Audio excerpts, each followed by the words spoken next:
Negros Occidental, isa sa mga probinsya nga ginkilala kung saan madamo sa mga kabataan na ginapatrabaho sa kampo. Ano ba lang ilang nga sitwasyon subong? Yari ang special report.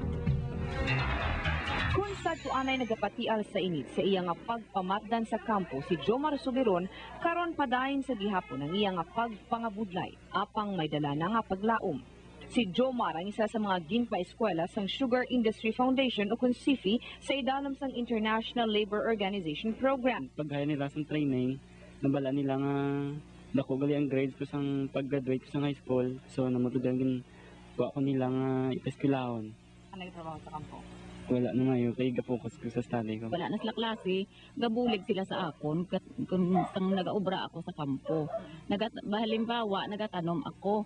Tapos abot sila halin sa kampo, gadalagan to sila din sa akon. Sandig sa pagtuon nga ginpatigahin sang ILO sang Enero 2004 ang pagpatrabaho sa mga kabataan sa mga kampo diri sa Negros hindi malikawan. Dako nga rason amo ang ginatawag nga pakyaw system sa diin ang obra ang ginakontrata.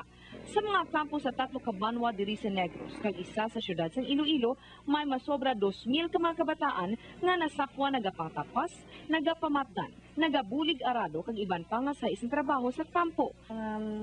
Planters, the first attitude is always denial.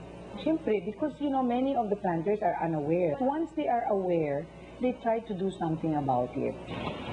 Sa idalom sang programa sang SIFI, 80 ka mga kabataan ang napaidalom sa skills training kasubong sang tractor operation and maintenance kag under chassis. Ini magahatag sa mga kabataan sang oportunidad nga makapangita sang lain nga trabaho.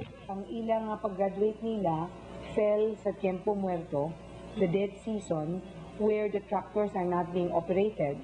So, we're afraid madula ang ilang limpunan. Sa karon, isa katakladon nga pagpanikasog ang pagtapna sang child labor, bangod wala mautod ang ugat sang problema, ang kapigaduhon. Barbara Mijares, ABS-CBN News.